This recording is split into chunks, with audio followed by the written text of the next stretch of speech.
எங்கள் காலேஜில் வந்து பார்த்துட்டிங்கன்னா ஒரு நாள் மாணவின்னு ஒரு திட்டம் மாதிரி நாங்கள் புதுமையாக யோசிச்சிருந்தோம். இதுவரையும் கல்லூரி அனுபவமே இல்லாத ஒரு பெண்களுக்கான ஒரு வாய்ப்பு கொடுக்கணும்னு நினச்சோம்.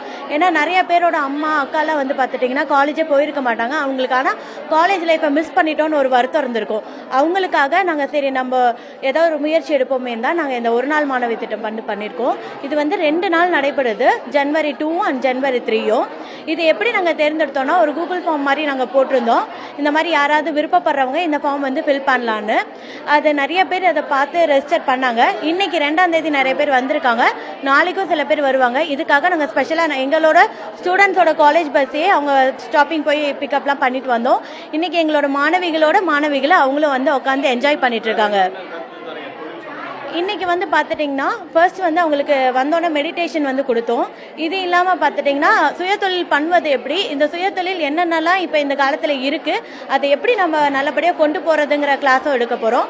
அதுவும் இல்லாமல் இவங்க படிக்கணும்னு நினச்சிட்டு இருந்த சில துறைகள்லாம் இருந்தது இல்லையா, அவங்க செலக்ட் பண்ண துறைகளில் அவங்க இந்த கிளாஸ்லேயே உட்கார வச்சு அதில் இருக்க பேசிக் கிளாஸஸ்லாம் நாங்கள் இன்றைக்கி எடுத்துகிட்ருக்கோம். என் பேர் யுவராணிங்க. நான் அம்மாப்பேட்டிலேருந்து வரேன். நான் 9th வரல தான் படிச்சிருக்கேன். எங்கள் பொண்ணெல்லாம் காலேஜெல்லாம் முடித்து கல்யாணம் பண்ணி எல்லாம் செட்டில் ஆகிட்டேன். எனக்கு காலேஜ் 1 டே இப்போ ஆப்பர்ச்சுனிட்டி வந்திருக்கு. ஆனால் ஜாலியாக என்ஜாய் பண்ணிகிட்ருக்கேன். காலேஜ் ஃபஸ்ட்லேருந்து சின்ன வயசுலேருந்து அனுபவம் மாதிரி காலேஜ் பஸ்ஸில் ஏறி நல்லா டான்ஸ் ஆடி பாட்டு பாடி நல்லா ஜாலியாக என்ஜாய் பண்ணோம். காலேஜுக்கு வந்தோம், இங்கே வந்து மெடிடேஷன்லாம் பண்ணி இப்போ கிளாஸ்லலாம் உட்காந்துருக்கோம். நல்லா ஜாலியாக என்ஜாய் பண்ணிகிட்ருக்குங்க. ஃபேஷன் டெக்னாலஜியில் வந்து உட்காந்துருக்குங்க. வீட்டில் பிள்ளைங்க வந்து பாப்பா காலேஜ் முடித்து கல்யாணம் பண்ணி குழந்த இதெல்லாம் பிறந்து பேரன் பசங்களாம் இருக்காங்க. நான் 9th வரலும் தான் படிச்சிருக்கேங்க. இல்லை வீட்டு சூழ்நிலை அந்த மாதிரி 9th வரலும் முடித்தோம். எனக்கு கீழே அக்கா தங்கச்சிங்களாம் இருந்தாங்க, அதனால் வந்து கல்யாணம் பண்ணி கொடுத்துட்டாங்க. அதுன்ட்டும் இந்த அனுபவம் எனக்கு ஜாலியாக இருக்குது. இதேமாதிரி டெய்லி இருந்துச்சுன்னா இன்னும் நல்லாயிருக்கும். இந்த ஸ்டூடெண்ட்ஸ் நல்லா இன்னும் என்ஜாய் பண்ணி நல்லா ஜாலியாக படிக்கணும். நாங்கள் தான் அப்போ படிக்கல, நீங்கள்லாம் என்ஜாய் பண்ணி நல்லா பெரிய படிப்பெல்லாம் படித்து நல்லா வேலைக்கெல்லாம் நல்லா போகணும். அதாவது உங்கள் இதில் உங்கள் காலில் நீங்கள் நிற்கணும், யாரையும் எதிர்பார்க்காம நல்லா என்ஜாய் பண்ணுங்கள். நான் சின்ன திருப்பதி. என் பேர் செந்தில்மணி. நான் 10th வரை படிச்சிருக்கேன். எனக்கு 2 பொண்ணு. ஒரு பொண்ணு இங்கே மைக்ரோ டிபார்ட்மெண்ட் சக்தி கைலாஸ் ஒர்க் பண்ணுறா. சின்ன பொண்ணு ஃபிசியோதெரபிஸ்ட்டு. எங்கள் வீட்டில் அவர் இன்னும் கேஎஸ்எல்ல ஒர்க் பண்ணிகிட்டு இருக்காரு. மாப்பிள்ளை செங்குந்தில் ஒர்க் பண்ணுறாரு. பொண்ணு இங்கே இருக்கா. நான் 10th தான் படிச்சிருக்கேன். அப்போ 10th முடிச்சோடனே கல்யாணம் பண்ணி கொடுத்துட்டாங்க. அப்போ படிக்க முடியாத சூழ்நிலை. அப்போ கல்யாணம் பண்ணி கொடுத்தா அப்புறம் அவ்வளோதான் முடிஞ்சு, லைஃபே முடிஞ்ச மாதிரி ஆயிடுச்சு. இப்போ நான் கல்யாணம் பண்ணி பிள்ளைங்க படிக்கிறாங்க. அப்போ வந்து அது கிடையாது. இப்போ இருக்கிற ஃப்ரீடமெல்லாம் அப்போ கிடையாது. இல்லை இங்கே வந்து பஸ்ஸில் கூட்டிகிட்டு போனாங்க. அப்புறம் மெடிடேஷன் போனோம். அதுக்கு பிறகு இப்போ கிளாஸில் உட்கார வச்சுருக்காங்க. ஃபேஷன் டிசைனிங் தான். நான் வந்து இதுக்கு நியூட்ரிஷன் கேட்டால் அவங்க இன்றைக்கி இல்லைன்ட்டாங்க. தான் இதில் வந்து உட்காந்துருக்கேன். எல்லாம் என்ஜாய் எல்லாம் ஒரு எதுவும் இதாக இல்லை. அவங்க நம்ம க்ளோஸாக தான் நல்லா பழகுறாங்க.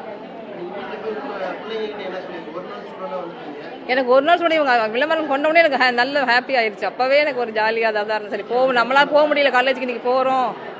எங்கள் வீட்டில் அவரை தான் ஃபீல் பண்ணார், என்ன அவனுக்கு காலேஜ் அனுப்பாம விட்டுட்டு அனுப்பியிருக்கலாமே அப்படின்னு. அந்த வாய்ப்பு அவரால் மிஸ் ஆனால் அவர் ஃபீல் பண்ண ஆரம்பிச்சிட்டாரு. நான் அனுப்பிடுறேன், இவ்வளோ இன்ட்ரெஸ்ட்டாக இந்த வயசில் எனக்கு 60 years இப்போ போகிறேன், அப்போ வந்து அனுப்பியிருக்கலாம் அப்படின்னு சொல்லிட்டு அவங்க வந்து ஃபீல் பண்ணார். மகாலட்சுமி கோபி. இங்கே பனமாப்பேட்டையில் தான் வீடு. நாங்கள் இங்கே பக்கத்தில் தான் இருக்கேன். எனக்கு மகன் ஒன்று மகள் ஒன்று. எல்லாருக்கும் கல்யாணம் பண்ணியாச்சு. பேரன் பேத்திகள் எல்லாம் இருக்காங்க. எல்லோரும் ஜாபில் இருக்காங்க. பையன் பிஸ்னஸ் பண்ணுறாப்படி. நாங்கள் பேக்கரி பிஸ்னஸ் வச்சுருக்கனால நான் பிஸ்னஸ் பார்த்துட்டு இருந்தேன். நான் சும்மாலாம் இல்லை, பிஸ்னஸ் பார்த்தேன். படிப்பு இல்லைனாலும் பிஸ்னஸ் பண்ணிகிட்டு இருந்தேன். ஏன்னா பசங்களுக்கெல்லாம் டிகிரி வாங்க வைக்கணும், எல்லாம் அவங்கெல்லாம் முடித்து எல்லாம் வேலையில் இருக்காங்க. எனக்கு எங்கள் மருமகன் எல்லாருமே டீச்சர் வேலை, அவங்க ப்ரொஃபஸராக இருக்காங்க. எல்லோரும் பிஹெச்டி முடித்து. எனக்கும் நம்ம அந்த இதை போய் பார்க்கல, நம்ம அந்த காலேஜை இது பண்ணலையேன்னு ஒரு இதாக இருந்தது. இந்த ஒரு வாய்ப்பில் எனக்கு அது கிடைச்சது.